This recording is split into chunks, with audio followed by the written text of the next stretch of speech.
आप देख रहे हैं इंडिया न्यूज। आपके साथ मैं हूं रचना बंसल। आज है योगी सरकार के लिए खास दिन, क्योंकि एक साल पूरा हो रहा है। कितनी असरदार रही योगी सरकार, ये आज दिन भर आप इंडिया न्यूज पर देखेंगे। और अब से थोड़ी ही देर बाद 1:45 पर उत्तर प्रदेश के मुख्यमंत्री योगी आदित्यनाथ होंगे इंडिया न्यूज के खास कार्यक्रम मंच में शामिल और सभी सवालों का जवाब देंगे जो उनसे पूछे जाएंगे। एक साल में क्या कुछ किया, सुबह से खास मेहमान लगातार हमारे साथ बने हुए हैं। सबसे पहले हमारे साथ जुड़े केशव प्रसाद मौर्य, उन्होंने सवालों का जवाब दिया।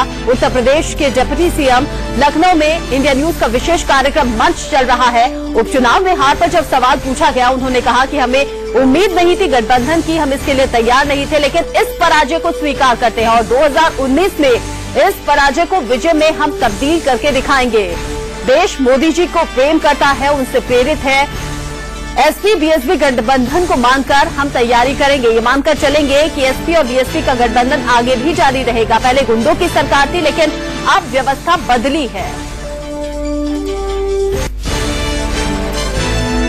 भारतीय जनता पार्टी दोनों लोकसभा क्षेत्रों के उपचुनाव को हारी है और विनम्रतापूर्वक पहले हम इस पराजय को स्वीकार करते हैं। सपा के प्रत्याशी का समर्थन बसपा के द्वारा किया गया और सामान्यतः जब हम उपचुनाव में जाते थे, उत्तर प्रदेश के उपचुनाव का इतिहास रहा है, बसपा चुनाव से बाहर रहती थी और वो सपा को समर्थन नहीं करती थी।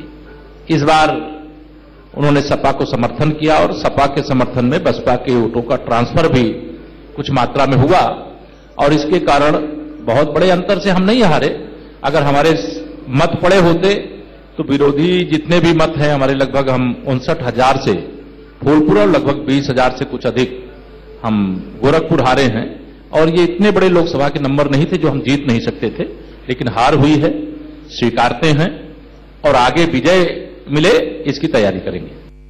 चुनाव में मिली हार को स्वीकार करते हैं और इस पराजय को विजय में हम तब्दील कर दिखाएंगे। 2019 में ये कहना है केशव प्रसाद मौर्य का। इसके बाद सिद्धार्थनाथ सिंह हमारे साथ जुड़े स्वास्थ्य मंत्री हैं, जिन्होंने उत्तर प्रदेश में जो स्वास्थ्य व्यवस्था है उस पर बातचीत की। क्या कुछ स्वास्थ्य व्यवस्था में तब्दीली होगी और एक बड़ा खुलासा भी उन्होंने किया। इस खास कार्यक्रम मंच के दौरान उनका खुलासा ये था कि उन्हें भी रिश्वत की पेशकश की गई थी। सीएमओ के ट्रांसफर के लिए उन्हें रिश्वत देने की कोशिश हुई थी। इस तरह का भ्रष्टाचार चलता है। मुझे ट्रांसफर को लेकर रिश्वत दी गई थी। पहले की सरकार में रिश्वत का खेल चलता था और ये माना गया कि बीजेपी की सरकार में भी यही चलेगा। योगी सरकार ने विकास के लिए एक ईमानदार कोशिश की है, जिसका नतीजा भी दिखाई दे रहा है। ये तमाम बातें सिद्धार्थनाथ सिंह ने इन सवालों के जवाब में की कि एक साल में आखिर योगी सरकार ने क्या कुछ किया है उत्तर प्रदेश की जनता के लिए। लेकिन बहुत बड़ा खुलासा कि पहले ऐसा चलता था, रिश्वत देकर ट्रांसफर कराया जाता था, जो कि पेशकश उनके सामने भी आई। मैं स्वास्थ्य सेवाओं की बात करूं कि संक्षिप्त में बोलूंगा, क्षेत्र बहुत लंबा है, मगर स्वास्थ्य सेवाओं में आज उत्तर प्रदेश के अंदर स्वास्थ्य सेवाओं को क्या बोलते थे, ये तो भ्रष्टाचार का अड्डा है।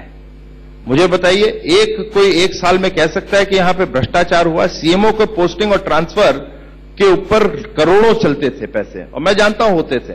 और मैं आपके चैनल में शायद मैं पहली दफे कह रहा हूं, मुझे भी ऑफर किया गया था।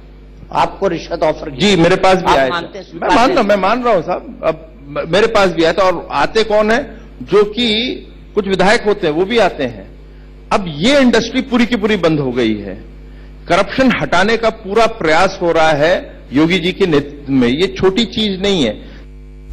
तो बहुत बड़ा खुलासा सिद्धार्थनाथ सिंह ने कहा। उन्होंने कहा पहले भ्रष्टाचार चलता था, जिसके चलते उन्हें भी रिश्वत की पेशकश की गई थी। बहुत बड़ा दिन है योगी सरकार के लिए भी और इसीलिए विशेष कार्यक्रम मंच हमने आयोजित किया है, जिसमें हम पूछ रहे हैं योगी सरकार से एक साल की उपलब्धियां। और अब से थोड़ी ही देर बाद 1:45 पर इंडिया न्यूज के खास कार्यक्रम मंच में शामिल होंगे मुख्यमंत्री योगी आदित्यनाथ, जो इन सभी सवालों का जवाब देंगे कि उत्तर प्रदेश की जनता के लिए आखिर इस एक साल में क्या कुछ किया गया है।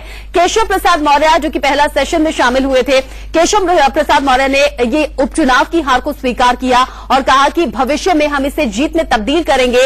एसपी और बीएसपी एक साथ आ जाएंगे, ऐसी संभावनाएं नहीं थी। और क्या कुछ कहा, जरा सुनिए।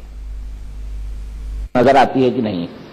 देखिए, अगर गठबंधन सपा बसपा का होगा तब भी और नहीं होगा तब भी, अब हमारी तैयारी यह मान करके हम करेंगे कि सपा बसपा एक होकर के लड़ेगी और एक होकर के लड़ेगी तब भी हम 2019 में 2014 कैसे दोहराएं, यह एक निर्णय लेकर के तैयारी शुरू करेंगे और माननीय श्री नरेंद्र मोदी जी का नेतृत्व इस देश ने स्वीकार किया है और देश की जनता ने माननीय मोदी जी को अपना आशीर्वाद दिया है और मोदी जी के नेतृत्व में हमारा देश भी आगे बढ़ रहा है, प्रदेश भी आगे बढ़ रहा है।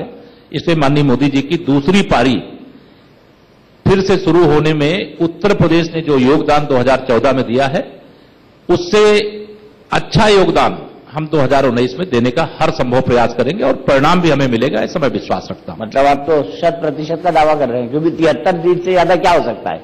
73 से ज्यादा तो 80 होता है, 80 से ज्यादा नहीं कुछ होता है, लेकिन हमने ये कहा कि 2014 से अच्छा परिणाम। तो अब 73 से आगे कहां तक जाएगी गाड़ी में नहीं जानता हूं, लेकिन मोदी जी के नेतृत्व में कुछ भी हो सकता है, क्योंकि देश आज भी मोदी जी से बहुत प्रेम करता है और जहां पर भी मैं देख रहा हूं माननीय मोदी जी के प्रधानमंत्री बनने के बाद समाज के सभी वर्गों के हितों के लिए जितने बड़े बड़े कदम, कड़े कदम उठाए गए, जिस प्रकार से केंद्र में हमारी सरकार बनने के बाद लगातार एक राज्य से दूसरा, दूसरे से तीसरा, तीसरे से चौथा लगातार हम बढ़ते रहे। यह सही है कि हम उपचुनाव हुए, इसमें हारे, लेकिन हम तो अपने पूज्य अटल बिहारी वाजपेयी जी की बात को याद रखते हैं कि भारतीय जनता पार्टी का कार्यकर्ता अगर हारता भी है तो कुछ सीखता है। यह बात ध्यान में रख करके हार में भी हमने कुछ सीखा है और बस यही सीखा है कि कभी भी विरोधी को कमजोर मत समझो या मान करके नहीं चलना चाहिए कि हां हम बहुत मजबूत हैं, अगला बहुत कमजोर है, या ध्यान में रख करके हम अपनी तैयारी शुरू कर।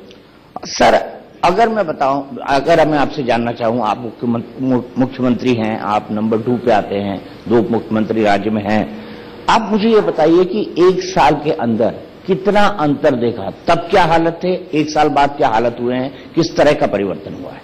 देखिए, अगर प्रदेश की जनता से आप, तो बहुत बड़ा चैनल है और आप चैनल के माध्यम से प्रदेश की जनता क्या बदलाव महसूस कर रही है, शायद मैं समझता हूं कि आपसे छिपा हुआ नहीं है, लेकिन किसी भी क्षेत्र में उठा करके देखेंगे, सबसे बड़ी समस्या जब यहां पे श्री अखिलेश यादव जी की अगुवाई में सपा की सरकार थी, कानून व्यवस्था पूरी तरह से ध्वस्त थी, गुंडे अपराधी माफियाओं का बोलबाला था,